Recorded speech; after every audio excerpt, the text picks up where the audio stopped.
crois pas que vos foutues médailles militaires vous rendent supérieurs à moi. Vous êtes assis là à croire que vous êtes intouchables parce que vous êtes noir et que vous portez un bel uniforme. Tout est légalement conforme, monsieur. Chaque document est valide. Si je suis vos ordres, c'est à cause de votre autorité, pas à cause de ce que vous pensez que je suis. La main du shérif s'était portée vers son arme avant même que le Navy SEAL ait pu terminer sa phrase. Un instant plus tôt, le lieutenant-commandant James Rhee expliquait pourquoi son immatriculation temporaire était parfaitement légale. L'instant d'après, il se retrouvait face au canon d'une autorité de service départementale, soutenue par rien d'autre que la supposition et l'ego.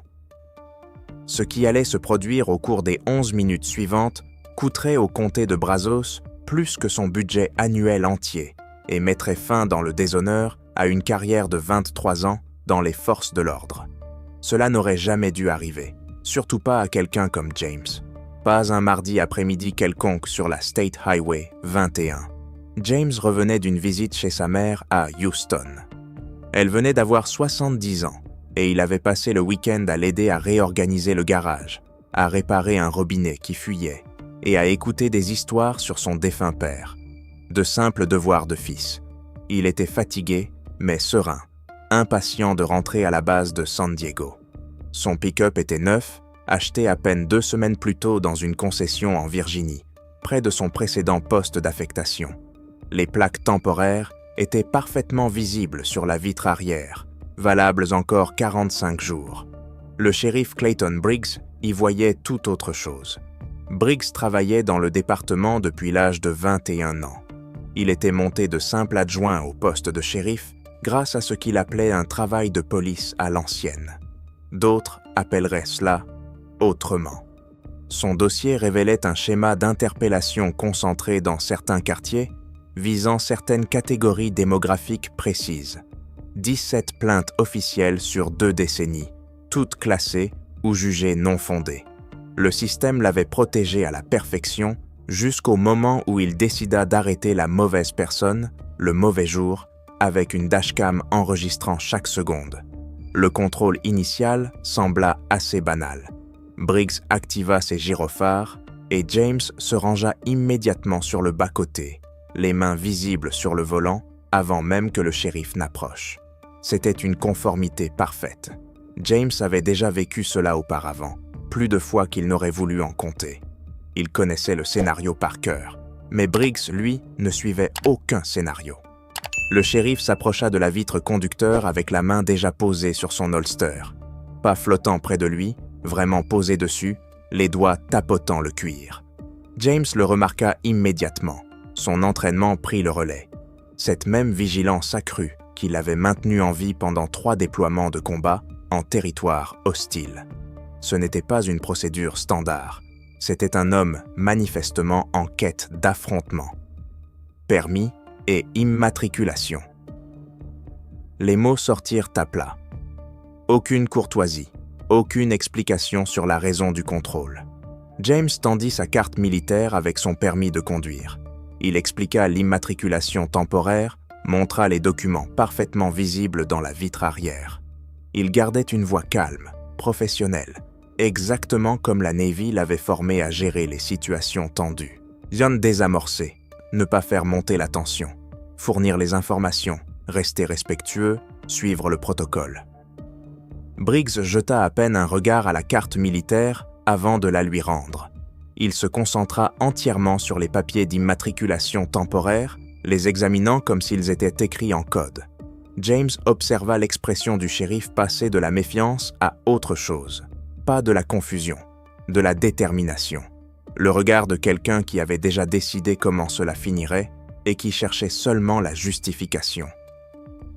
Cette plaque temporaire paraît suspecte. La voix de Briggs avait changé, plus dure maintenant, accusatrice. James sentit son estomac se nouer. Suspecte? Comment? Les papiers étaient légitimes, délivrés par une concession agréée de Virginie, totalement légaux au regard des réglementations fédérales sur le commerce inter-État. Des milliers de personnes traversaient le Texas chaque jour avec des documents similaires. C'est alors que Briggs demanda à James de sortir du véhicule. Aucun agent raisonnable ne ferait cette demande dans le cadre d'un contrôle routier ordinaire pour une simple vérification de documents. James le savait, Briggs le savait. Mais Briggs avait un badge, une arme et 23 ans passés à se tirer d'affaire après exactement ce genre de comportement. James, lui, avait un entraînement militaire, de l'expérience au combat et la conscience qu'un seul mauvais geste pouvait le laisser saigner sur l'asphalte texan pendant que sa mère se demanderait pourquoi il n'était jamais rentré. Alors il sortit du pick-up. La dashcam enregistra tout avec une clarté cristalline. James, debout, les mains bien visibles, parlant d'un ton mesuré, expliquant son service militaire, son achat récent du véhicule, la légitimité totale de ses documents. Briggs tournant autour de lui comme un prédateur, trouvant quelque chose à reprocher à tout. La façon dont James se tenait, le ton de sa voix, le fait qu'il posait des questions sur la nécessité de ce contrôle. « Vous n'êtes pas coopératif ». Briggs le dit assez fort pour que la dashcam capte chaque syllabe. L'accusation était absurde à l'évidence. James avait obéi à chaque demande, fourni chaque document exigé, maintenu une maîtrise parfaite de lui-même malgré un traitement de plus en plus hostile. Mais Briggs avait besoin que James soit non coopératif, besoin qu'il soit une menace, parce que ce qui allait suivre nécessitait une justification. Briggs demanda du renfort. En moins de 6 minutes, 2 autres voitures de patrouille arrivèrent. Aucun des 2 adjoints n'avait la moindre idée de ce à quoi il répondait. Le dispatch avait signalé un véhicule suspect avec un conducteur non coopératif. Ils arrivèrent en s'attendant à un danger potentiel et trouvèrent à la place un Navy SEAL debout à côté de son pick-up, posture militaire irréprochable, parlant respectueusement à leur shérif, entouré de documents, prouvant qu'il n'avait rien fait de mal. L'adjointe Angela Martinez arriva la première. 15 ans de service, dossier solide, aucune plainte. Elle sentit immédiatement que quelque chose clochait dans cette situation. Le second adjoint, un jeune recrue nommé Kyle Chen, était trop nouveau pour remettre quoi que ce soit en question. Il se contenta de prendre position là où Briggs lui indiqua. James regarda 3 policiers se placer autour de lui, comme s'il avait commis un meurtre, au lieu de simplement conduire en étant noir et français dans un pick-up neuf. Cela aurait pu être risible si ce n'avait pas été si dangereux. Il avait affronté des combattants ennemis à Fallujah avec moins de puissance de feu braquée dans sa direction. Martinez demanda à Briggs ce qui se passait. L'explication du shérif n'avait aucun sens, même pour elle. Immatriculation temporaire suspecte, conducteur non coopératif, véhicule potentiellement volé. Chaque affirmation plus ridicule que la précédente, contredite par les preuves matérielles que James tenait littéralement dans les mains. Mais voici ce que Martinez comprenait déjà et que Chen ne comprenait pas encore.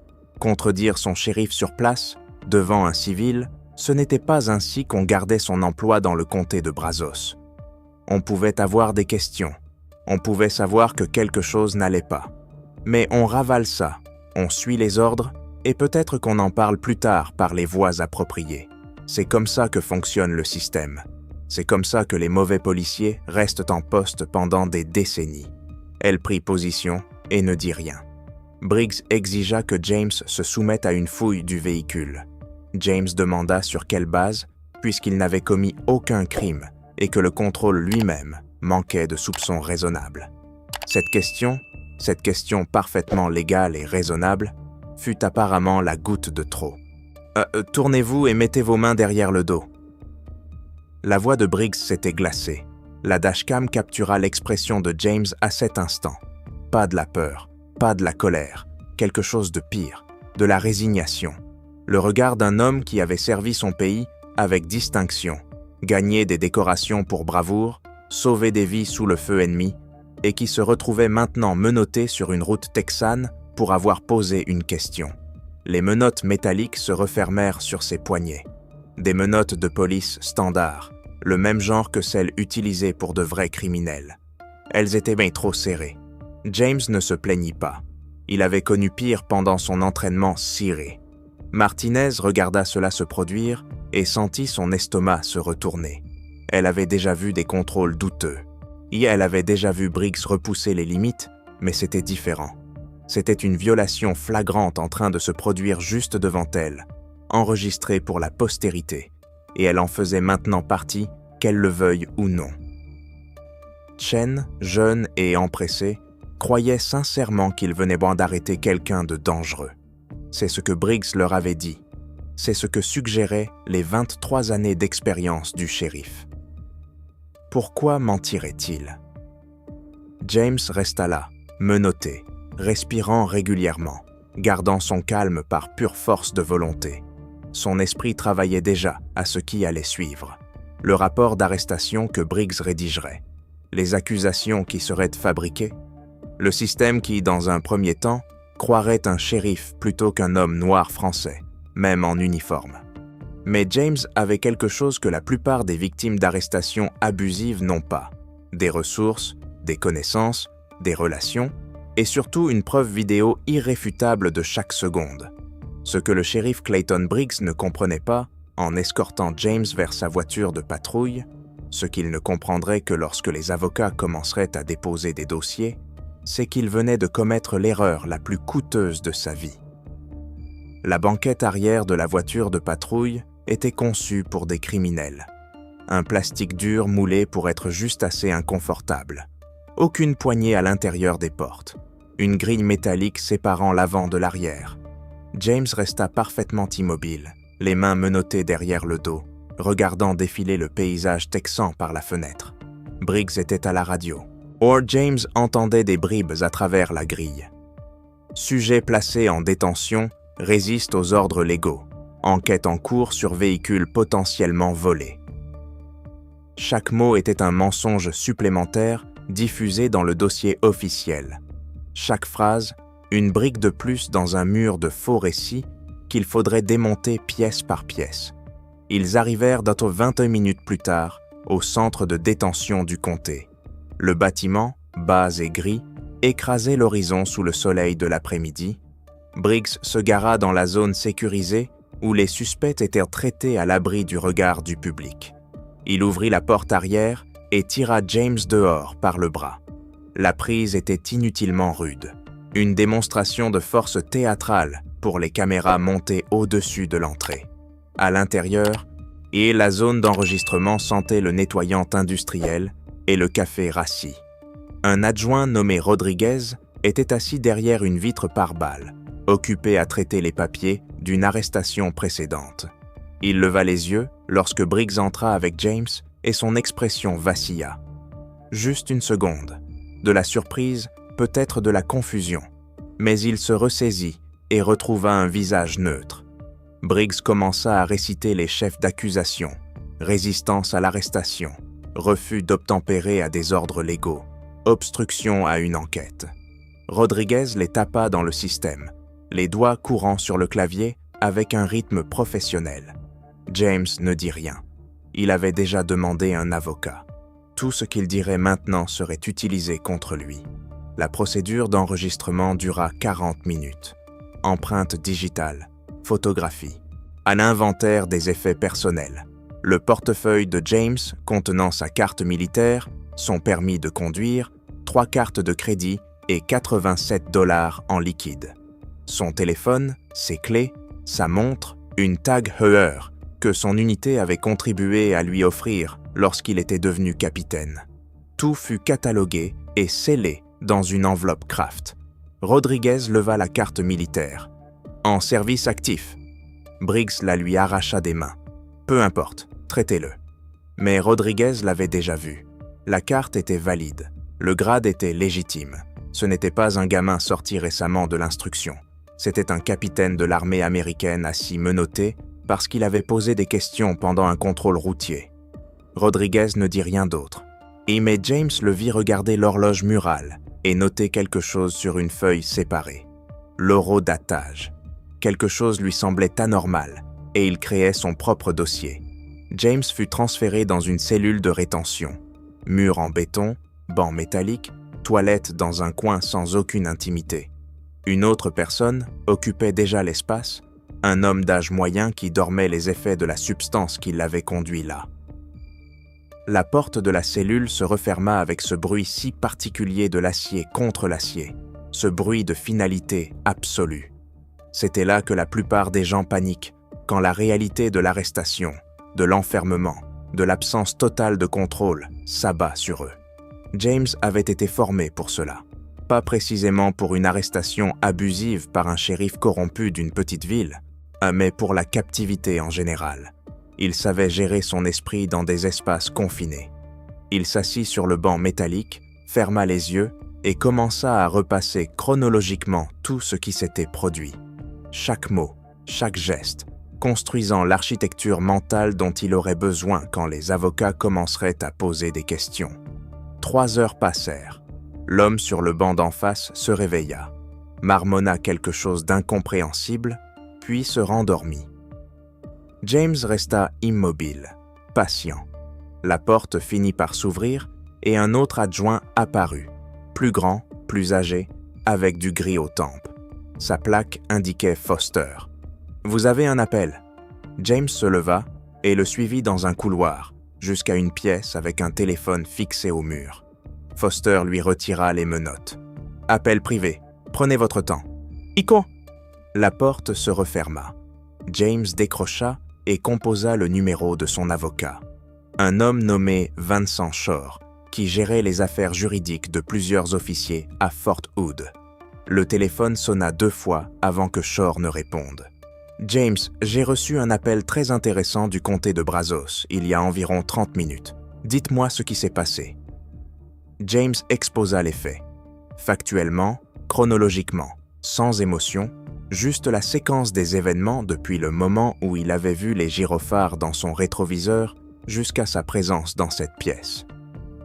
Shore l'écouta sans l'interrompre. James l'entendait taper des notes de l'autre côté. Quand James eut terminé, il y eut un silence. Puis Shore parla, et sa voix avait changé. Il y avait maintenant une dureté en elle. « James, j'ai besoin que vous compreniez quelque chose. Ce que vous décrivez n'est pas seulement un mauvais contrôle. C'est une violation des droits civiques. C'est une privation de droits sous couvert d'autorité légale. Ça va devenir fédéral. » « Je sais. Est-ce que vous le savez vraiment? Parce que je ne pense pas que vous compreniez à quel point cela va prendre de l'ampleur. Ce shérif vient d'arrêter un officier militaire en service actif, en caméra, sans la moindre cause probable, puis a déposé de fausses accusations. Vous savez ce que le DOJ fait avec des affaires comme celle-là? James ne répondit pas. Il commençait à comprendre. Shore poursuivit. « Je dépose des requêtes d'urgence ce soir. Vous serez sorti de là dans quelques heures. Mais James, cela ne s'arrête pas au moment où vous sortez de cette cellule. Cela va beaucoup plus loin. Si je veux que vous documentiez tout tant que c'est frais. Chaque détail, chaque mot qu'il a prononcé. J'appelle aussi le service juridique de Fort Hood. Votre commandement doit savoir qu'un de leurs officiers est en détention dans une prison de comté sur la base d'accusations bidons. » L'appel se termina. James raccrocha et Foster reparut pour le reconduire à la cellule. Mais quelque chose avait changé dans l'attitude de Foster, dans sa manière de marcher, de se tenir. Moins comme un agent pénitentiaire que comme quelqu'un essayant de se tenir à distance de ce qui allait arriver. « Vous avez besoin de quelque chose? De l'eau? »« Ça va. » Foster hocha la tête et referma la cellule, mais son expression montrait qu'il savait parfaitement à quel point la situation n'allait pas du tout. James se rassit sur le banc métallique. L'autre occupant était réveillé maintenant, fixant le plafond. Il jeta un regard vers James. « Ils t'ont eu pourquoi ?» James hésita à répondre, mais quelque chose dans la banalité presque normale de la question lui fit répondre. « Contrôle routier. » L'homme éclata d'un rire amer qui rebondit sur le béton. « Ouais, ils sont doués pour ça ici, très doués pour trouver des raisons. » Au-delà de la cellule, au-delà des murs et des portes verrouillées, Shore était déjà en mouvement. Il avait obtenu les images de la dashcam via une demande urgente de communication de preuves, invoquant des circonstances exceptionnelles et un risque potentiel d'altération des éléments. Il n'avait fallu qu'un seul appel à un juge avec lequel il avait déjà travaillé. Le juge, un ancien marine, avait accéléré toute la procédure. Shore regarda la vidéo dans son bureau, les 43 minutes complètes. Sa parajuriste se tenait derrière lui regardant par-dessus son épaule. Aucun des deux ne parla avant la fin. C'est elle qui rompit le silence la première. « Il est fini, le shérif. Il est complètement fini. » Shore hocha lentement la tête. « Il n'est pas seulement fini. Là, on parle d'une carrière détruite, d'une pension menacée, potentiellement de poursuites pénales contre lui. » La vidéo montrait tout. L'absence de cause probable, l'escalade, les fausses déclarations, l'arrestation illégale. Tout capté en haute définition avec horodatage. Mais Shore savait aussi autre chose. Les affaires comme celle-ci, même avec des preuves parfaites, pouvaient durer des années. Le système protégeait les siens. Les syndicats de police, l'immunité qualifiée, le mur bleu du silence. Anna Briggs avait 23 ans de service. Il aurait du soutien. Il aurait des avocats. Il se battrait avec toutes les ressources disponibles. Alors Shore passa un autre appel. Celui-là à un contact de l'ACLU, puis un autre à un avocat des droits civiques à Dallas, spécialisé dans les violences et abus policiers. Puis un troisième à un journaliste qui avait couvert des affaires similaires. Avant minuit, 5 organisations différentes connaissaient le nom de James et possédaient une copie des images. De retour dans la cellule, James n'avait aucune idée que toute cette machine était déjà en marche. Il était simplement assis là, respirant régulièrement, maintenant son calme. L'homme d'en face s'était rendormi. Les néons bourdonnaient au-dessus de leur tête. Quelque part dans le couloir, quelqu'un criait sur un adjoint à propos de ses médicaments. Et James ferma les yeux et pensa à sa fille.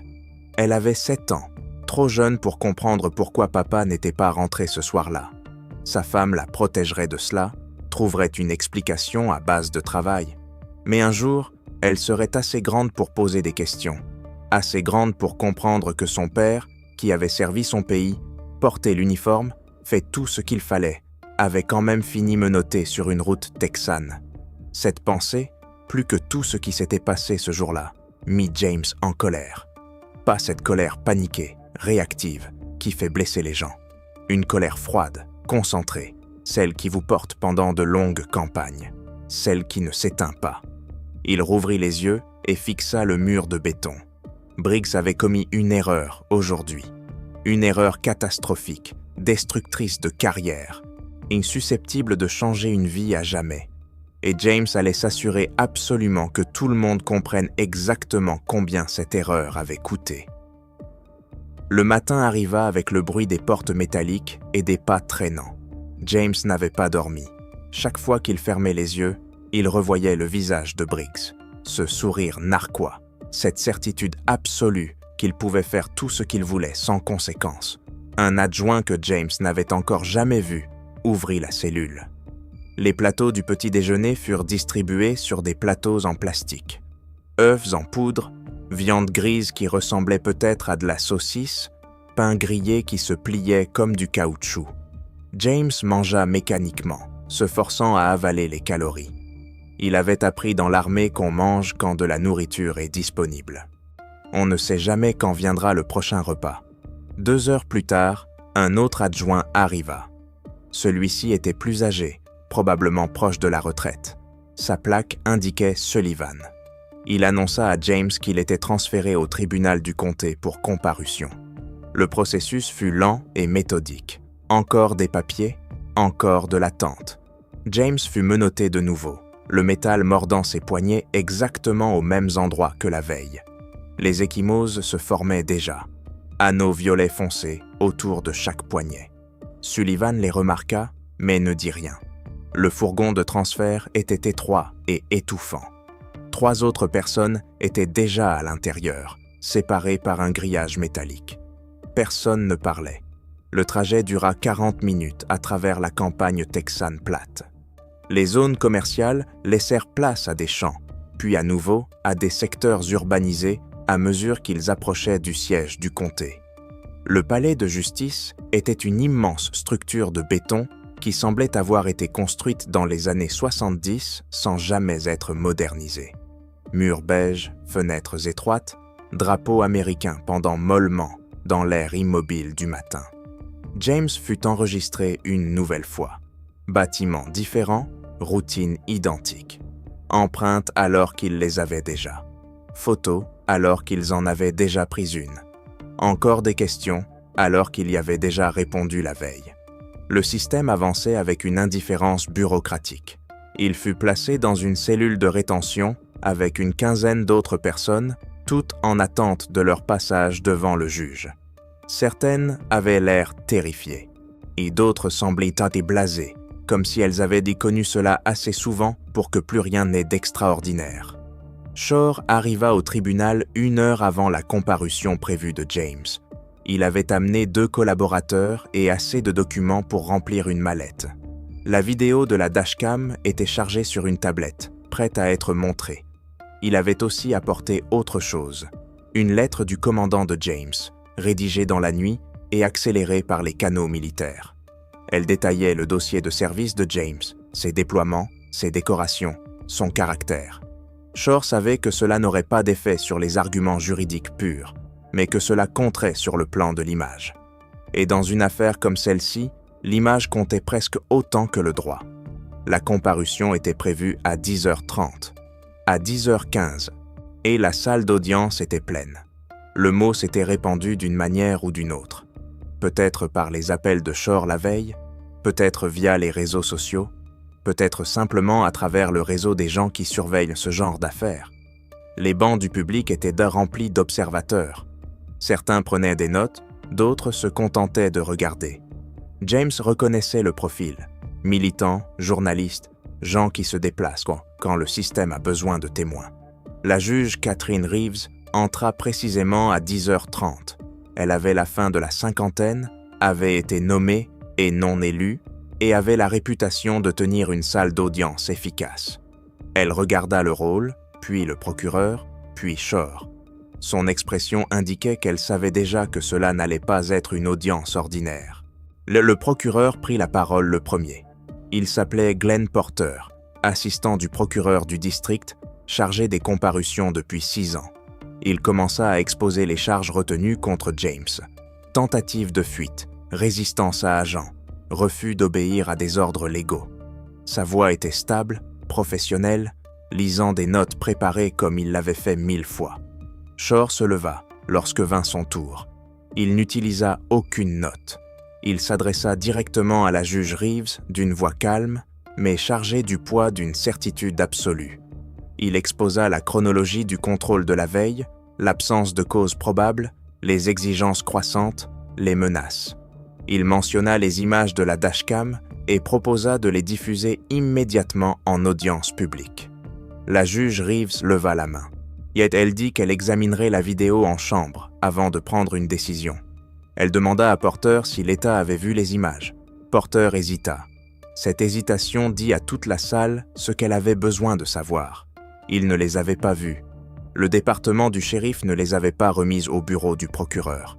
Ils avaient arrêté James, déposé les charges et avancé sans même examiner leurs propres preuves.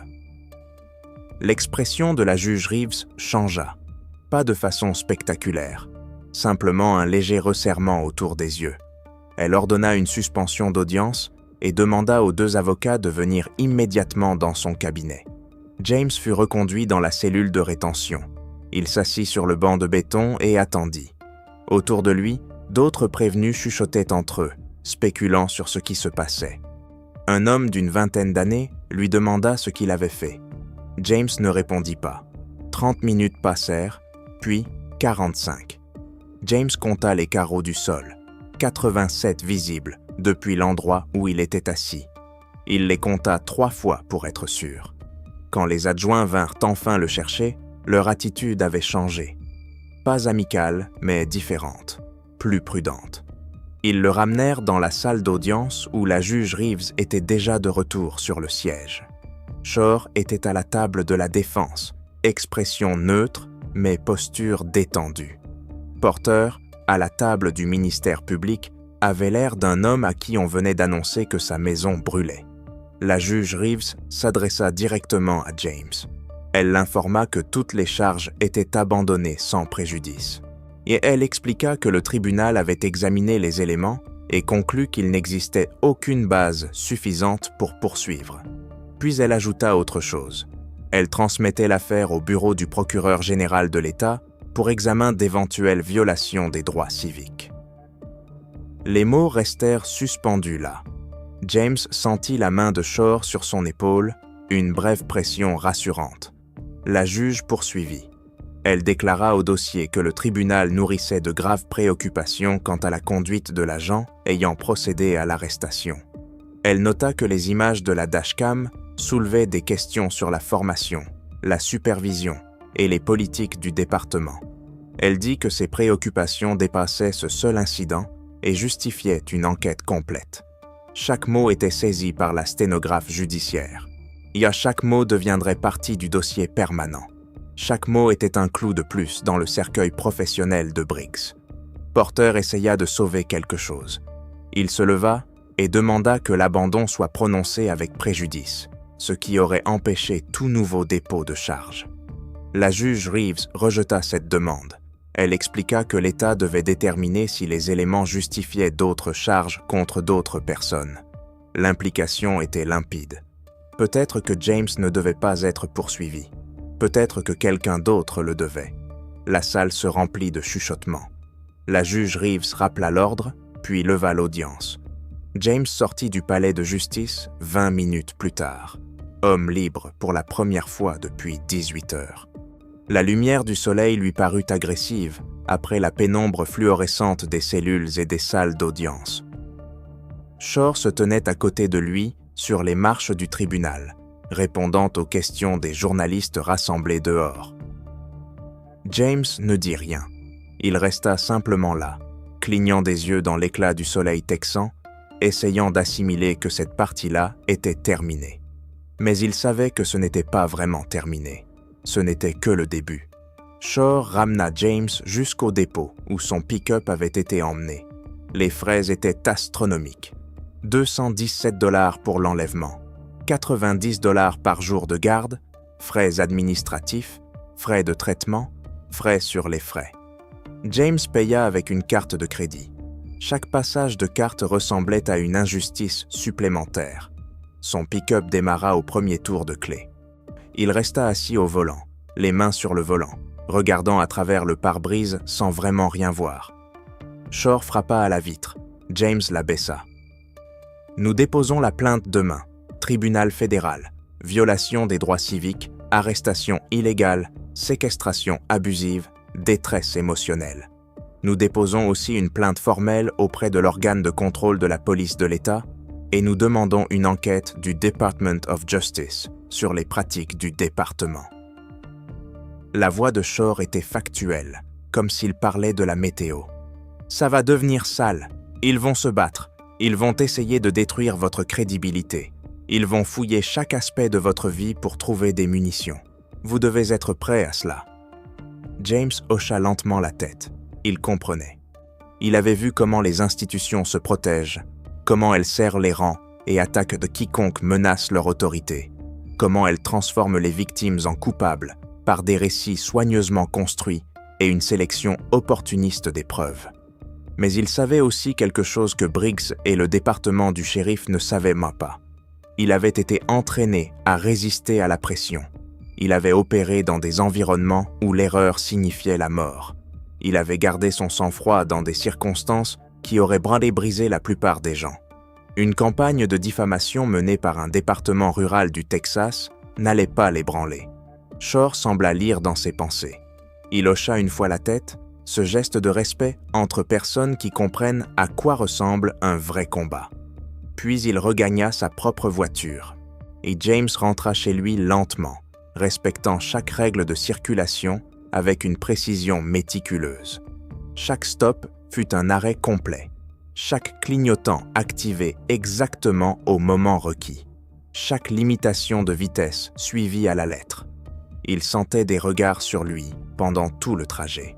Sans doute de la paranoïa, sans doute simplement l'hypervigilance résiduelle de la veille. Mais peut-être pas. Peut-être que chaque policier du comté connaissait déjà maintenant son visage, son véhicule, sa plaque. Peut-être qu'il était marqué. Cette pensée ne lui faisait pas peur, elle le remettait en colère. Cette colère froide, concentrée, qui ne s'éteignait pas. La plainte fut déposée un jeudi matin devant la juridiction fédérale. Shore ne tint pas de conférence de presse, mais il n'en avait pas besoin. La plainte était un document public, et dès midi, 3 médias avaient publié des articles avec des titres présentant le département du shérif exactement comme il était, corrompu. Le document faisait 93 pages de destruction juridique méthodique. Il désignait Briggs, le shérif Coleman, le département lui-même et le comté comme défendeurs. Il détaillait chaque instant du contrôle routier, de la fouille illégale, de l'arrestation fabriquée, du faux témoignage coordonné. Il incluait des horodatages tirés des images de la dashcam qui n'avaient pas encore été rendues au public. Il citait l'audio de Briggs expliquant après coup comment justifier l'arrestation. Il présentait des preuves d'un schéma. Il s'avéra que James n'était pas la première personne ciblée par Briggs.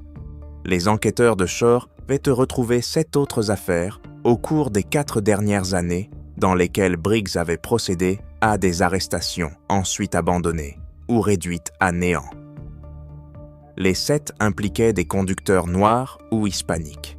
Les 7 impliquaient des fouilles n'ayant rien révélé d'illégal.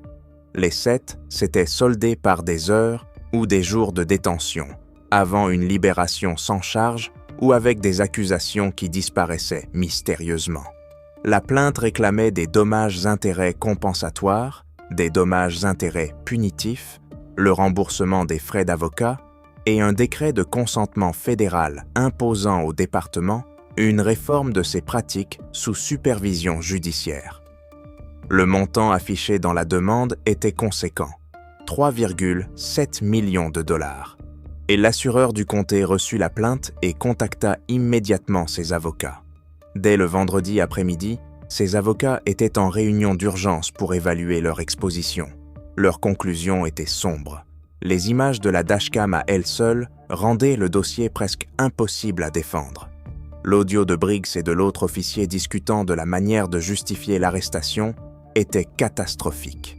Les éléments prouvant un schéma laissaient entendre des problèmes institutionnels dépassant largement un simple mauvais policier. Si l'affaire allait devant un jury, celui-ci les anéantirait. Lundi matin, le département du shérif tint une conférence de presse. Le shérif Coleman se présenta au pupitre avec l'air d'un homme qui avait pris 10 ans de plus pendant le week-end. Mais il annonça que l'agent Briggs avait été placé en congé administratif dans l'attente d'une enquête interne. Il déclara que le département prenait les allégations de faute au sérieux et restait attaché à la transparence et à la responsabilité. Il dit ne pas pouvoir commenter un contentieux en cours, mais assura le public que son département agissait avec intégrité. Les journalistes n'y crurent pas. Ils posèrent des questions précises sur le schéma d'affaires abandonné. Ils demandèrent pourquoi Briggs était encore employé si les preuves étaient aussi accablantes. Ils demandèrent si le shérif comptait démissionner. Coleman esquiva, répéta ces éléments de langage préparés et partit sans répondre à la plupart des questions. L'enquête interne était une farce. Tout le monde le savait. Les enquêtes internes le sont presque toujours. L'enquêteur désigné était un sergent qui avait travaillé avec Briggs pendant 6 ans. Les entretiens furent superficiels. Les conclusions étaient écrites d'avance. 3 semaines plus tard, le département annonça que, si l'agent Briggs avait commis des erreurs de jugement, il n'existait pas suffisamment de preuves d'un comportement intentionnellement fautif. Il recevrait une formation complémentaire et reprendrait ses fonctions avec restriction. Ne plus effectuer de contrôle routier sans renfort. Shore reçut le rapport et éclata de rire en le lisant. Il déposa une plainte complémentaire devant la juridiction fédérale, soutenant que cette pseudo-enquête prouvait la corruption institutionnelle du département. Il demanda au juge d'accélérer la discovery afin de pouvoir interroger Briggs, Lee Coleman et tous les agents impliqués avant que le département n'ait davantage le temps de coordonner leurs versions. Le juge, nommé à l'époque Carter et réputé ne tolérer aucune dérive des forces de l'ordre, accorda la demande. Les dépositions furent fixées à 6 semaines plus tard. Pendant ces 6 semaines, James essaya de reprendre une vie normale. Il retourna travailler dans l'entreprise de construction, mais l'arrestation avait tout changé. Son supérieur se montra solidaire, mais certains collègues le traitaient différemment, comme s'il était fragile, dangereux, ou les deux.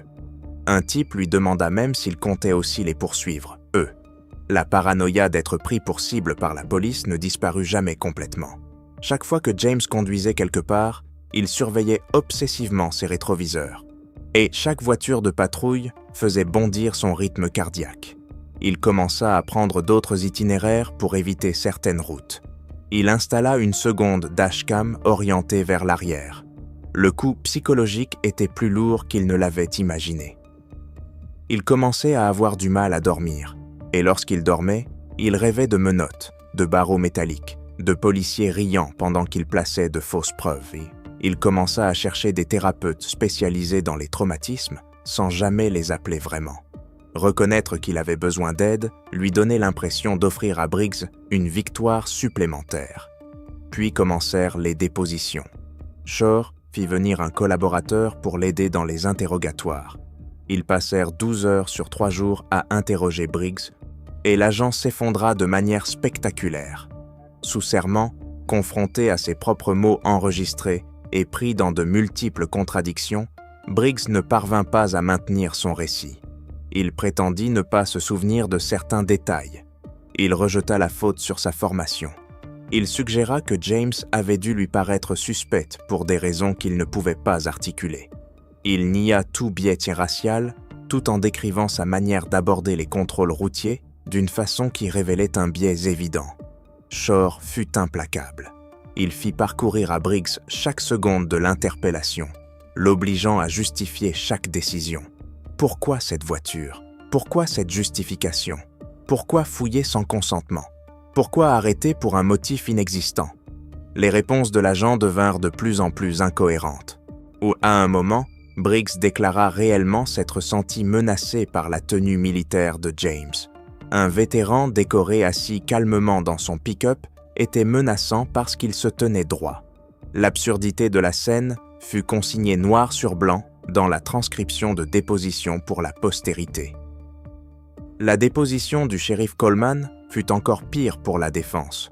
Sous les questions, il admit avoir déjà reçu des plaintes contre Briggs. Il reconnut que le schéma d'affaires classé aurait dû déclencher un examen. Il confirma que la politique du département exigeait l'autorisation d'un supérieur pour les fouilles sans consentement, autorisation que Briggs n'avait jamais obtenue. Il essaya de défendre sa décision d'avoir initialement soutenu Briggs, mais son explication sonnait creux, même à ses propres oreilles. Shore posa une question à laquelle Coleman ne put répondre de façon satisfaisante. « Si vous pensiez que l'agent Briggs avait agi correctement, pourquoi avez-vous personnellement appelé le procureur pour suggérer l'abandon des charges ?» Coleman balbutia quelque chose sur la volonté d'éviter des frais juridiques inutiles. Shore laissa la réponse flotter dans l'air, un silence valant tous les commentaires. La procureure qui avait abandonné les charges fut interrogée ensuite. Professionnelle et prudente, son témoignage fut pourtant dévastateur pour la défense. Elle confirma qu'après avoir examiné les images de la dashcam, elle avait conclu qu'il n'existait aucune cause probable pour l'arrestation. Elle déclara avoir jugé les justifications de l'agent incompatibles avec les preuves. Elle reconnut avoir recommandé au comté de régler rapidement tout contentieux civil potentiel, parce que leur position était indéfendable. 2 semaines après la fin des dépositions, les avocats du comté demandèrent une conférence de règlement amiable. Shore accepta immédiatement. Il savait ce que cela signifiait. Ils étaient prêts à payer. La conférence de règlement se tint dans une salle sans fenêtre du tribunal fédéral. James était assis à côté de Shore à une table. En face d'eux se tenaient 3 avocats, représentant le comté, le département et l'assureur. Un magistrat fédéral faisait office de médiateur. Le comté ouvrit avec une offre de $200,000 en échange d'un abandon total des poursuites et de la signature d'un accord de confidentialité. Shore la rejeta sans même consulter James. Le montant était insultant et l'accord de confidentialité était hors de question. Ils négocièrent pendant 6 heures. Le comté augmenta progressivement son offre. 300 000, puis 450 000, puis 600 000. À chaque fois, Shore fit une contre-proposition plus élevée et refusa tout accord comportant une clause de confidentialité. James devait pouvoir raconter son histoire. Le public devait savoir ce qui s'était passé. La lumière était le seul désinfectant qui comptait. En fin d'après-midi, la fatigue se faisait sentir. Le magistrat demanda une pause et s'entretint séparément avec chaque partie. Lorsqu'ils reprirent, le comté posa son offre finale sur la table. 1,2 million de dollars. Aucun NDA. Briggs serait licencié. Le département mettrait en place une formation obligatoire sur les biais et réformerait ses politiques de fouilles et d'arrestation sous supervision indépendante. James recevrait des excuses écrites du shérif Coleman. Shore regarda James. La décision lui appartenait. James pensa aux 18 heures passées en détention, à l'humiliation, à la peur, à la colère qui ne s'était pas encore complètement dissipée. Il pensa aux 7 autres personnes à qui Briggs avait fait cela. Il pensa au nombre d'autres victimes qu'il n'avait pas retrouvées. 1,2 million n'effacerait pas ce qui s'était passé. L'argent ne le peut jamais. Mais cela enverrait un message. Cela obligerait d'autres départements à réfléchir à 2 fois. Cela coûterait quelque chose de réel à ceux qui avaient violé ses droits. James hocha une seule fois la tête. Shore accepta l'offre. L'accord fut finalisé 3 semaines plus tard. Et James reçut un chèque qui changea durablement sa situation financière. Il remboursa son pick-up, la maison de sa mère, toutes les dettes qu'il avait accumulées. Il plaça le reste dans des investissements recommandés par le cabinet de Shore. Briggs fut licencié 2 jours après la signature de l'accord. Aucun cérémonial, aucune annonce, juste une lettre de licenciement et une escorte hors du bâtiment. Il tenta de faire appel via son syndicat, mais même eux ne purent défendre ce que les dépositions avaient révélé. Le shérif Coleman annonça sa retraite 4 mois plus tard, invoquant des raisons de santé. Tout le monde connaissait la vraie raison. Le Department of Justice ouvrit une enquête de type Pattern and Practice sur le département du shérif, fondée sur les éléments issus du dossier de James. Cette enquête était encore en cours, mais ses premières conclusions faisaient déjà apparaître des problèmes systémiques qui nécessiteraient des années de supervision fédérale pour être corrigés. James ne retourna jamais dans la construction. Il utilisa une partie de l'argent du règlement pour s'inscrire à l'université en justice pénale. Son projet était de comprendre le système de l'intérieur, puis de contribuer à le changer. Peut-être devenir avocat lui-même un jour. Peut-être simplement défenseur des droits. Il n'avait pas encore décidé. Ce qu'il avait décidé, en revanche, c'était que ce qui lui était arrivé ne pouvait pas se réduire à l'argent ou à la vengeance. Cela devait signifier quelque chose de plus grand. Cela devait empêcher la personne suivante de vivre ce qu'il avait vécu. La colère s'était transformée en objectif. Par une soirée douce, où 6 mois après le règlement, James repassa en voiture à l'endroit exact où Briggs l'avait arrêté. Il ne ralentit pas, il ne s'arrêta pas. Il passa simplement devant, le nota sans émotion et continua vers la destination qui l'attendait. Cette portion d'autoroute ressemble toujours à ce qu'elle était le jour où Briggs l'a arrêté. L'asphalte cuit encore sous le soleil du Texas. Les voitures continuent de passer à 70 miles à l'heure. Les conducteurs ignorent tout de ce qui s'est joué sur ce morceau précis de route. Rien ne marque l'endroit. Aucun mémorial, aucun panneau. Juste un autre fragment d'autoroute américaine où la vie de quelqu'un a été retournée de fond en comble, parce qu'un homme avec un badge avait décidé que l'autorité primait sur l'humanité. James y pense parfois lorsqu'il est assis dans ses cours de justice pénale. Mais il pense à tous les autres endroits comme celui-là à travers le pays, à toutes les autres personnes menottées pour rien, à tous ceux qui n'avaient ni dashcam, ni avocat, ni les ressources nécessaires pour se battre. Le système a fini par fonctionner pour lui, mais seulement parce qu'il pouvait le forcer à fonctionner.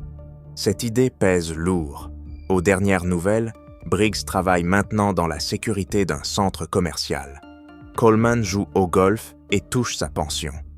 Le département fonctionne sous supervision fédérale, ce qui signifie davantage de paperasse et de formation que les agents suivent en regardant leur téléphone.